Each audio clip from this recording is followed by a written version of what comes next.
Assalamualaikum warahmatullahi wabarakatuh. Kami dari kelompok 4 akan membahas kasus tentang Karhutla PT Kaswari Unggul. Pertama, saya akan memperkenalkan anggota kelompok 4, yaitu yang pertama ada Ahmad Wirawan, nomor absen 1, yang kedua Muhammad Dirgam dari Zafrananda, absen 26, dan yang ketiga yaitu saya Novinda Fauzia Safitri, absen 30. Kemudian saya akan menjelaskan tentang deskripsi kasus. Pada tahun 2015, salah satu area perkebunan di Provinsi Jambi terbakar. Kebakaran tersebut terjadi di kawasan PT Kaswari Unggul, tepatnya di Desa Caturahayu, Kecamatan Dendang, Kabupaten Tanjung Jabung Timur, Jambi. Lokasi perkebunan ini memiliki luas 129,18 hektar. Dugaan terkait karhutlah oleh PT Kaswari Unggul didasarkan pada pengawasan yang dilakukan oleh Direktorat PPSA Kementerian LHK yang dituangkan dalam berita acara pengawasan penataan lingkungan hidup tanggal 5 Oktober 2015 dan berita acara penataan sanksi administratif tanggal 23 Maret 2016. Pada saat itu diketahui telah terjadi kebakaran di lahan tergugat.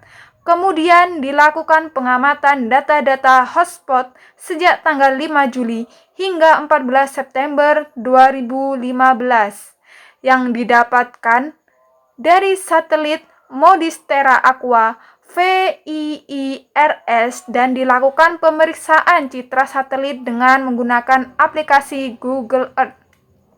Pada tanggal 2 September 2016, tim verifikasi yang didampingi oleh Sugeng Rahayu, Head of Agronomy and Regional PT Kaswari Unggul, melakukan verifikasi atau ground checking di lokasi lahan milik tergugat dan dilanjutkan dengan pengambilan sampel.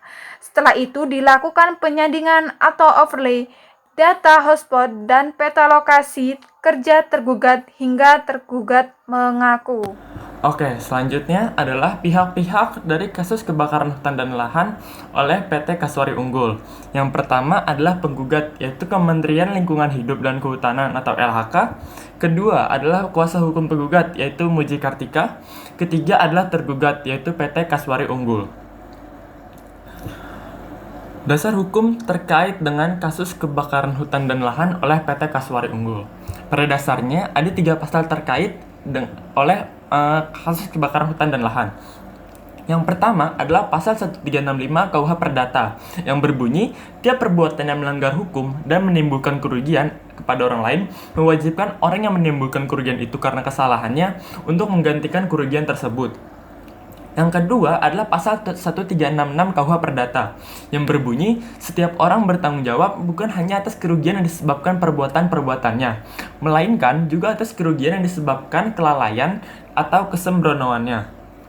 Yang ketiga adalah pasal 1367 KUH Perdata yang berbunyi seseorang tidak hanya bertanggung jawab atas kerugian yang disebabkan perbuatannya sendiri, melainkan juga atas kerugian yang disebabkan perbuatan-perbuatan orang yang menjadi tanggung jawabnya atau disebabkan barang-barang yang berada di bawah pengawasannya.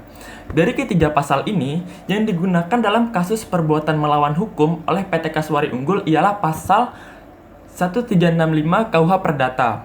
Mengapa? Mari kita lihat slide-slide selanjutnya. Analisa pertama, subjek hukum. Dari pihak penggugat, yaitu Kementerian Lingkungan Hidup dan Kehutanan, merupakan badan hukum sebagai subjek hukum, yang termasuk badan hukum publik. Badan hukum publik seperti negara, provinsi, kota praja, majelis, lembaga, dan bank negara. Selanjutnya dari pihak tergugat, yaitu PT Kaswari Unggul, merupakan badan hukum sebagai subjek hukum, yang termasuk badan hukum privat. Badan hukum privat seperti perkumpulan, perseroan terbatas, perusahaan tertutup dengan tanggung jawab terbatas, dan yayasan. Badan hukum memiliki hak dan kewajiban layaknya manusia, serta dapat melakukan perbuatan hukum. Badan atau perkumpulan itu mempunyai kekayaan serta hak dan kewajiban yang terpisah dengan anggota badan hukum tersebut. Mengingat wujudnya adalah badan atau lembaga, maka dalam mekanisme pelaksanaannya, badan hukum bertindak dengan perantara pengurusnya, dapat digugat dan dapat juga menggugat di muka hakim. Oke, selanjutnya analisa 2 perkara. Poin pertama yang kami analisa bahwa kasus tersebut merupakan kasus perbuatan melawan hukum. PT Kaswari Unggul digugat karena melakukan perbuatan melawan hukum dalam membiarkan kebakaran di lokasi perkebunannya sendiri, seluas 129,18 hektar, yang berlokasi di Desa Caturahayu, Kecamatan Dendang, Kabupaten Tanjung Jabung Timur, Jambi. Akibat adanya perbuatan tersebut, adanya kerugian material dan imaterial yang menjadi tanggung jawab PT Kaswari atas perbuatan hukumnya. Dari kedua poin ini dapat disimpulkan bahwa PT Kaswari Unggul sebagai badan hukum privat melakukan perbuatan melawan hukum berupa membiarkan kebakaran di lokasinya, sehingga muncul kerugian material dan imaterial yang menjadi tanggung jawabnya. Hal ini menjadi landasan pengenaan pasal 1365 KUH Perdata. Selanjutnya, poin ketiga yaitu adalah terjadi kebakaran hutan dan lahan berulang. Pada tahun 2015 sebelumnya, PT Kaswari Unggul pernah mengalami kasus kebakaran hutan dan lahan serupa, sehingga akan mendapatkan sanksi tambahan. Dalam hal ini, sanksi tambahan yang dimaksud adalah sanksi administrasi. Baiklah, selanjutnya yaitu analisa yang ketiga. Analisa yang ketiga yaitu upaya pengadilan. Upaya pengadilan di sini adalah upaya pengadilan yang dilakukan oleh Kementerian LHK dalam menggugat PT Kaswari Unggul atas kasus Karhutla. Seperti kita ketahui bahwa salah satu upaya atau alternatif penyelesaian sengketa di luar pengadilan yaitu mediasi. Mediasi sendiri adalah cara penyelesaian sengketa melalui proses perundingan untuk memperoleh kesepakatan para pihak dengan dibantu oleh mediator. Pada kasus ini, Kementerian LHK dan PT Kaswari Unggul telah melakukan mediasi. Mediasi dilakukan setelah perkara diajukan, yaitu pada bulan Oktober tahun 2018. Namun, mediasi ini tidak membuahkan hasil. Karena mediasi tersebut gagal, maka sengketa ini kemudian dilanjutkan ke dalam pengadilan. Dalam hal ini, baik pihak penggugat maupun pihak tergugat sama-sama dalam menyerahkan dokumen.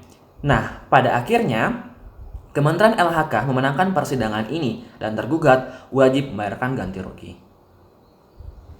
Baiklah, analisa yang terakhir, analisa yang keempat yaitu ganti rugi dan sanksi. Yang pertama yaitu ganti rugi. Ganti rugi dalam istilah hukum sering disebut dengan legal remedy.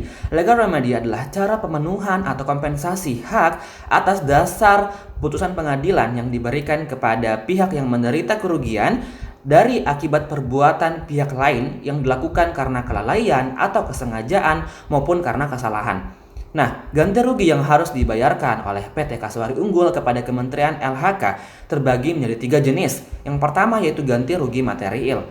Ganti rugi material di sini yaitu senilai 15 miliar rupiah. Jumlah ini untuk mengganti kerugian lingkungan hidup, gas rumah kaca yang ditimbulkan, dan kerugian ekonomi yang dihitung berdasarkan Peraturan Menteri LHK Nomor 7 Tahun 2014. Berdasarkan peraturan tersebut, kerugian lingkungan hidup dapat berupa penggantian penyimpanan air, pengaturan tata air, pengendalian erosi, pembentuk tanah, dan pelepasan karbon. Yang kedua, yaitu ganti rugi imaterial. Ganti rugi senilai 9 miliar rupiah. Nilai ini untuk memulihkan lahan kembali seperti semula. Nah, pendekatan pemulihan yang digunakan yaitu dengan kompos yang dihitung berdasarkan Peraturan Menteri LHK Nomor 7 Tahun 2014. Yang terakhir, yaitu ganti rugi untuk pelaksanaan penyelesaian sengketa lingkungan hidup. Ganti rugi dijatuhkan kepada PT Kaswari Unggul senilai 83 miliar rupiah. Nah, yang terakhir yaitu sanksi. Sanksi yang diberikan adalah sanksi administratif. Sanksi ini berupa penyegelan lokasi serta pencabutan izin usaha PT Kaswari Unggul. Sehingga total ganti rugi yang harus dibayarkan oleh PT Kaswari Unggul kepada Kementerian LHK senilai 25.610.617.810 rupiah. Solusi dari kasus ini yaitu PT Kaswari Unggul divonis 25,5 miliar. Ganti rugi ini lebih rendah 100 juta, yang sebelumnya 25,6 miliar. Dirjen Penegakan Hukum, Lingkungan Hidup dan Kehutanan Rasio Ridosani mengatakan bahwa hakim telah menerapkan prinsip in dubio pro natura, prinsip kehati-hatian, serta dalam mengadili perkara menggunakan beban pembuktian dengan pertanggungjawaban mutlak atau strict liability. Rasio Ridosani juga mengatakan tidak akan berhenti mengejar pelaku kebakaran hutan dan lahan atau karhutlah walaupun peristiwa itu sudah berlangsung lama. Sekian presentasi dari kelompok 4. Terima kasih.